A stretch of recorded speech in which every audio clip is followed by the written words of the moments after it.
Salut tout le monde, bienvenue à cette troisième vidéo sur le jeu Pax Hispanica qui sera publié par Ion Game Design en 2024. Dans cette vidéo, on va parler de vertu et de loyauté. Puis là, je sais qu'il y a déjà du monde qui ont commencé à saigner des oreilles après deux vidéos. Fait que je vais essayer de faire des vidéos un petit peu plus courtes. Mais bon, si vous avez des plaintes, veuillez les adresser à Phil et Clown parce que la complexité du jeu, ça, je n'y suis pour rien. Euh, Puis comme je disais dans une autre vidéo, là, j'ai l'impression que ça, à la fin, là, ça va être un 4.5 et plus sur 5 sur l'échelle de complexité de Board Game Geek, là. Fait que c'est extrêmement complexe, comme la majorité des packs. Mais soyez assurés que je vous l'enseigne dans l'ordre le plus logique possible, comme je le ferais avec un gaming group, là. Fait que, bon, accrochez-vous. Alright, les plus observateurs parmi vous ont peut-être remarqué que ici nous avons la mention le most righteous, qu'on peut traduire par le plus vertueux, ici le moins vertueux, ici le plus loyal, puis ici le moins loyal. C'est des concepts qui sont importants quand même pas mal dans le jeu, de savoir à tout moment qui est le plus righteous, qui est le moins righteous, qui est le plus loyal, qui est le moins loyal. Fait que d'abord, laissez-moi clarifier que vous n'avez pas besoin d'être ici pour être considéré le plus vertueux. Vous n'avez pas besoin d'être le plus grand missionnaire de tous les temps pour être considéré le plus vertueux. Comme le nom l'indique, vous avez juste besoin d'être plus vertueux que tous les autres. Et pour checker ça, c'est pas compliqué, on regarde le player board puis on dit quelle figurine est la plus à droite. Donc, de manière absolue, quelle figurine est la plus à droite? Vous n'avez même pas besoin d'être sur cette track-là. Quelle figurine est la plus à droite? Fait qu'en ce moment, dans le cas qui nous intéresse, c'est l'espagnol qui est le plus à droite, ça fait aucun doute. Fait qu'encore là, je répète, dans une situation comme ça, ok, c'est quand même l'espagnol qui est considéré le plus vertueux, c'est lui qui est le plus à droite. Il est loin en tabarnak de ça, là. Il est loin en tabarnak, là, mais il est quand même le plus vertueux. Fait que ça va bien. Puis, si on veut savoir qui est le moins vertueux, ben ça va bien aussi parce qu'on a le Dutch qui est seul, le plus à gauche, puis il est le moins vertueux. Puis être le moins quelque chose, vous n'avez pas besoin de vous crisser un sac de papier brun sur la tête. C'est pas une honte totale. C'est même intéressant d'être extrémiste dans quelque chose, dans ce jeu-là, c'est bon. Être le plus quelque chose ou le moins quelque chose, ça a ses avantages, ça vous ouvre certaines portes, dépendamment de la situation. Maintenant, un concept très important que vous devez être à l'aise avec, qu'arrive-t-il en cas d'égalité? Parce que comme on disait là, sur ce board-là, il n'y a pas grand place, on est tassé comme des sardines. Fait que qu'arrive-t-il en cas d'égalité? Fait que par exemple, pour déterminer qui est le plus loyal en ce moment, ben, j'ai beau sortir mon tape à mesurer, est-ce qu'on dirait bien que l'espagnol et l'anglais sont sur un pied d'égalité? Et puis c'est le cas. Fait que comment on départage? Ben, c'est pas compliqué. Vous allez utiliser le player order actuel pour départager. Le joueur qui vient en premier parmi les joueurs égales sur le player order et considérer le plus ou le moins quelque chose, dépendamment de ce que vous étiez en train de checker. Fait que là, on a l'espagnol puis l'anglais qui sont sur un pied d'égalité. Fait qu'on regarde qui vient en premier entre ces deux-là sur le player order track, c'est l'espagnol. Fait que oui, puis c'est possible. Au début de la game, l'espagnol est à la fois le plus loyal et le plus vertueux. Chris, n'est-ce pas une bonne personne? Après, on dit que ces gens-là étaient des tout croches, franchement. Fait que pour voir si vous avez compris, faites-le dans votre tête. Là, on essaye de trouver qui est le moins loyal. On a une égalité entre le français et le Dutch. My God, que fais-je? J'ai une égalité pour savoir qui est le moins loyal entre le français et le Dutch. Entre ces deux joueurs-là, je regarde qui vient en premier sur le turn order. C'est le français. C'est donc le français qui est considéré le moins loyal. OK? Fait que le player order vous sert à briser les tiebreakers à la fois pour le plus quelque chose et le moins quelque chose. Puis vu qu'on utilise le player order, c'est-tu pas beau cette affaire-là? Ben, ça nous permet même, à la limite, de, même les quadruples égalités, on va pouvoir les briser. Fait qu'encore une fois, dans une situation comme celle-là, euh, qui est le plus loyal? C'est l'Espagnol, parce que là, j'ai une quadruple égalité. C'est l'Espagnol qui vient en premier sur le turn order. Fait que, croyez-le ou non, dans cette situation-là, c'est possible, on en a la preuve ici. L'Espagnol est à la fois le plus loyal et le moins loyal. C'est assez fucké, mais ça existe. OK, fait que ça a trouvé une explication. J'avoue que l'explication thématique pour ça est un petit peu plus tirée par les cheveux. C'est comme si tout le monde était à peu près égal, mais aux yeux de certains, l'espagnol a une petite coche de plus par rapport au plus loyal, puis une petite coche de plus aussi par rapport au moins loyal, dépendamment de quelle perspective on se met pour le regarder. Bon, c'est rare en calice qu'on a tous les quatre alignés en rang d'oignon comme ça, là, mais bon, c'est possible. C'est un petit exercice pour savoir si vous avez bien compris. Fait que qu'est-ce que ça calisse, ça, d'être le plus quelque chose ou le moins quelque chose? Ben là, on va commencer à parler tranquillement pas vite de la phase de goods qui arrive à la première année de notre série de 4 ici. Et la toute première chose qu'on va faire dans la phase de goods, c'est de déterminer le player order. Vous n'avez pas moyen de faire ça au tour 1, cassez-vous pas la tête. Le jeu vous a mis des petits codes de couleurs ici sur les cases. Fait que calissez ça aveuglément. N'empêche, on va y revenir. Puis pour déterminer le player order, tout dépend de sommes-nous en période de guerre ou nous sommes en période de paix. Puis pour le savoir, en bas du turn track, vous avez une bande de couleurs. Si elle est brune, c'est qu'on est en guerre, puis si elle est blanche, c'est qu'on est en paix. Puis la différence quand même assez fondamentale, c'est que si on est en guerre, le player order, ça va être du plus vertueux au moins vertueux. Puis si on est en paix, ça va être du plus loyal au moins loyal. Puis en cas d'égalité, on va départager avec l'ancien player order. Puis on va faire des exemples un peu tout croche tantôt, là. Mais n'empêche, je trouve ça intéressant. Oui, le jeu vous indique où colisser tout le monde au début, mais quand même, le jeu n'a pas sorti, n'a pas tout colissé les noms dans un chapeau, puis sorti ça pour arriver avec cette patente-là. Au début, on est en guerre, la guerre anglo-espagnole. Il faut donc aller du plus vertueux au moins vertueux. Fait que là, à ce moment-là, qui est le plus vertueux? C'est l'Espagnol. Fait que c'est l'Espagnol qui est en premier. Bon, le jeu a décidé que euh, le deuxième plus vertueux était là. Là, on avait égalité entre l'anglais et le français. Fait que le jeu a comme été obligé de décider, parce que le jeu n'existait pas avant le tout premier tour, que l'anglais était considéré plus vertueux que le français. Puis ensuite, le Dutch ferme la marche, le Dutch qui est le moins vertueux de la gang. OK, fait que là, on va brasser la soupe, mettons, de même. Fait qu'on brasse la soupe comme ça, puis là, on arrive ici. Là, ici, quand on arrive en 1602, la phase de goods, et Chris, on est encore en guerre, juste pour dire.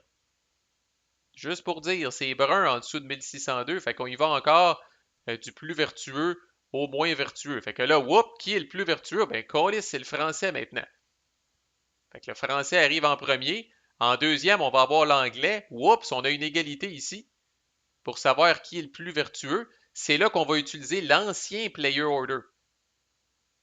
Alors, par vertu d'avoir été vertueux justement avant, l'espagnol va être avant le Dutch pour briser l'égalité. Fait qu'il n'y a pas de doute que le français est premier parce que c'est le plus vertueux de la gang. L'anglais est deuxième, puis il n'y a pas d'égalité non plus. On a une égalité ici. On départage avec l'ancien turn order. Fait que l'espagnol va être avant le Dutch. Fait qu'au final, ça fait ça comme ça. Là, après ça, mettons que nos bonhommes restent de même, on avance, on arrive en 1606, phase de goods, on détermine le player order. Oh Chris, là, on est en paix. Fait que là, c'est du plus loyal au moins loyal. Voyons voir. Ah, le plus loyal en ce moment, c'est l'Espagnol. Puis ensuite, on a une triple égalité. Fait que pour ces trois joyeux lurons-là, on va garder le player order tel quel. Fait que là, l'Espagnol jump en premier, puis ensuite, on garde le player order tel quel. Fait que ça va être français, anglais et Dutch.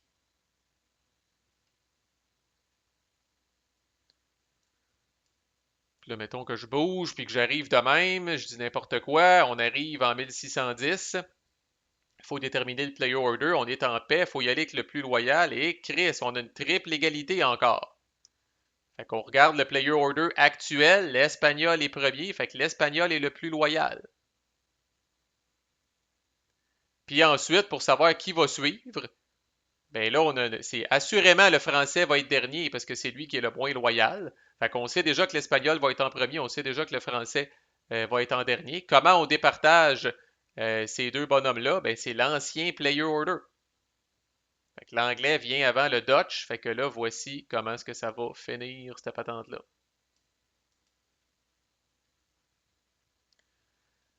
Fait que c'est intriguant en crise. C'est une autre affaire intrigante en crise dans cette affaire-là. Puis là, en tout cas, vous découvrirez les stratégies par vous-même, là. Mais il y a des avantages à être premier, puis il y a des avantages à être dernier aussi. Fait que, une affaire que je pourrais parler, entre autres, c'est au niveau du nudge. Comme vous avez vu, là, dans la phase d'action, quand on joue, le calice, les bonhommes se promènent en hostie, là. je joue une carte, je bouge en bas, t'étais en bas, je change de place avec toi. Oups, je bouge à droite, tu sais, j'ai une crise de la quarantaine, pas capable de payer une pièce, si je reviens adolescent soudainement, tu sais, fait on bouge pas mal. Fait que d'être dernier, ce qui est hot, tu sais, ça a des inconvénients, mais entre autres, d'être dernier, ce qui est hot, c'est que les mouvements que vous faites, vous savez que vous allez rester là après. Il n'y a pas d'autres joueurs qui suivent dans le player order qui vont vous tasser. Vous allez, une fois que vous allez avoir fini vos déplacements avec les nudges, vous allez rester là. Fait que ça, c'est un avantage d'être dernier. Par contre, d'être premier, il y a d'autres avantages intéressants, entre autres au niveau là, du sailing, là, de la navigation, puis des flottes, puis toute l'équipe. Fait que plus vertueux, plus loyal, moins loyal, et sa conséquence sur le player order. L'autre impact, très important aussi. Toutes les cartes de loyauté, sans exception, ont soit cette icône-là ou, c'est un autre exemple proche, ont soit cette icône-là ou et cette icône-là, qui est une espèce de. En tout cas, je trouve ça un drôle d'icône qu'ils ont pris. Là. Fait que l'encre, dis-je, qui ici veut dire que vous défausserez pas la carte. Si vous utilisez cette action-là, vous défausserez pas la carte après utilisation. La carte va être ancrée, que c'est thématique, sur votre player board. Fait qu'on va oublier celle-là 30 secondes, là, puis on va focuser sur celle-là. Fait que cette carte-là, si vous la jouez, fait que là, vous pouvez faire une enchère, on ne reviendra pas là-dessus, là, mais mettons que vous avez cette carte-là en main et vous décidez de la jouer. Bon, d'abord, si vous la jouez, n'oubliez jamais que la toute première chose que vous faites, c'est le nudge. C'est important en calice, surtout pour ces actions-là ici. Mais là, peu importe le nombre d'actions que vous avez, si vous décidez, comme une des actions que vous pouvez faire sur cette carte-là, de jouer ça, pour être capable de jouer ça, vous devez rencontrer le prérequis qui est écrit ici. Au moment où vous jouez la carte, vous devez être le moins vertueux.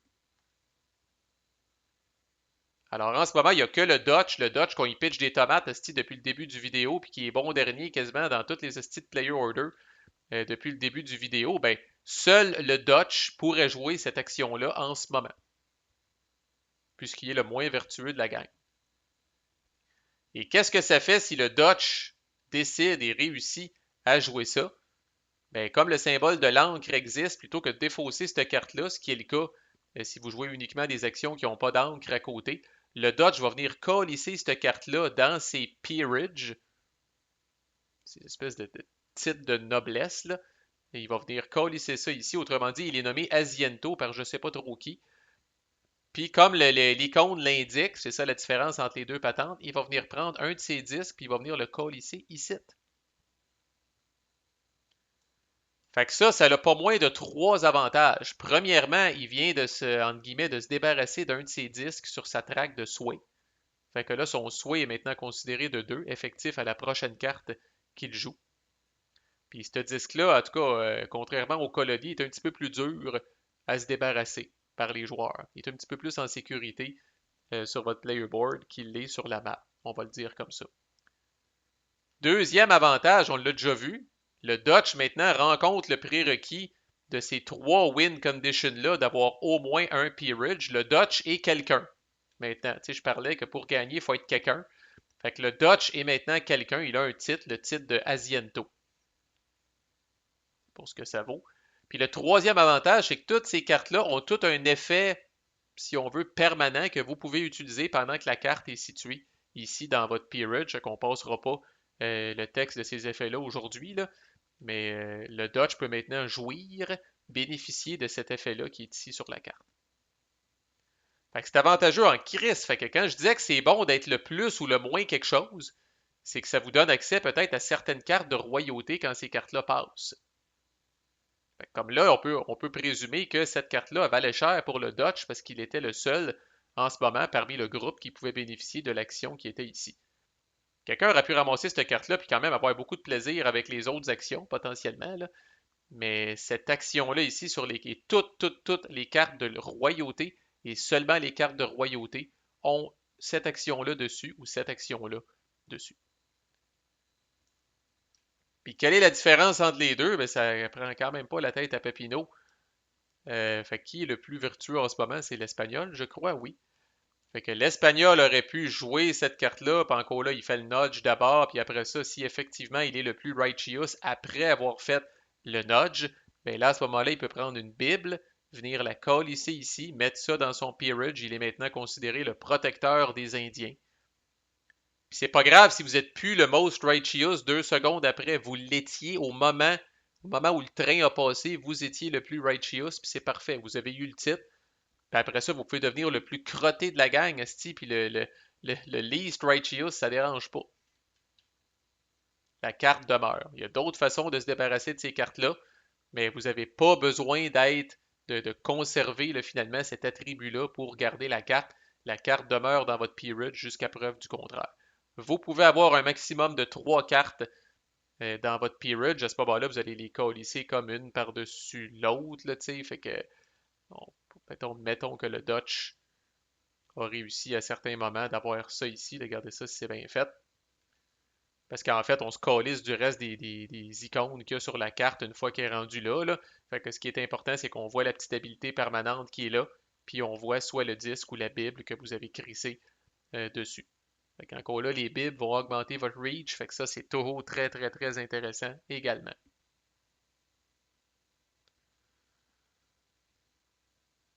Fait qu'à tout moment, au minimum, il y a celle sur le dessus du deck qui est visible.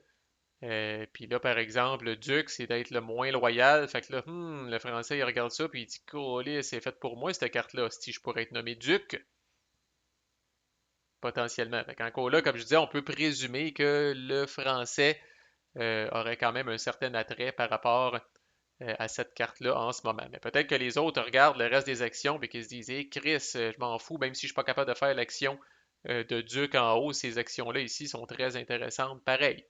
Fait que quelqu'un pourrait quand même se procurer cette carte-là, la jouer. Peut-être que c'est le nudge aussi qui l'intéresse, cette personne-là. Peut-être que quelqu'un veut absolument, absolument nudger à gauche, puis c'est la seule option qu'on a, puis qui veut absolument utiliser ces icônes-là. Puis c'est la seule carte qui montre ces icônes-là. Fait que c'est fucking intriguant, honnêtement. Puis moi, je m'excuse d'être fan de ce jeu-là, là, mais si je trouve ça, c'est hot, cette affaire-là. À tout moment, il y a un joueur sur 4, assurément, qui est intéressé par cette patente-là, mais c'est extrêmement, extrêmement volatile, cette crise de cartes-là. Puis c'est là que je parlais de l'avantage d'être en dernier. Fait que là, tu sais, si je suis, par exemple, le français, justement, puis je pogne cette carte-là, puis je dis, ah, si, Chris, je suis le moins loyal, yes sir. Puis là, tu sais, j'ai vu le nudge, puis je me dis, il n'y a pas de problème, si, quand je vais jouer la carte, je vais nudger, puis je vais nudger à gauche, mais je vais être quand même le moins loyal. Ben, imaginez si le français était en premier ici.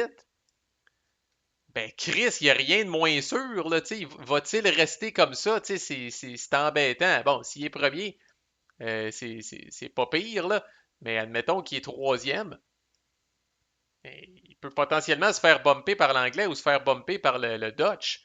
Fait qu'imaginez que le Dutch nudge en haut, le Dutch va dire, ah, je change de place avec le français. Puis là, le français, oh, colis, ma belle carte, cest que je pouvais devenir duc? Je ne suis plus le moins loyal. Parce que rappelez-vous, c'est au moment où vous jouez la carte que cette condition-là est évaluée. Fait que voilà, plus vertueux, moins vertueux, plus loyal, moins loyal, impact sur le player order, impact sur, mine de rien, on a vu des 100 000 actions de la pierre de Rosette. Excusez-la, mais on a vu le Reach Peerage en haut à droite, puis on a vu le Sway Peerage à peu près au milieu à droite, qui sont des actions permanentes qui vous permettent de mettre des cartes ici. Mais bon, on démystifie le tout tranquillement, pas vite. Là, je sais pas, je vais faire de vous des champions de Pax Hispanica dans le temps de le dire. À plus.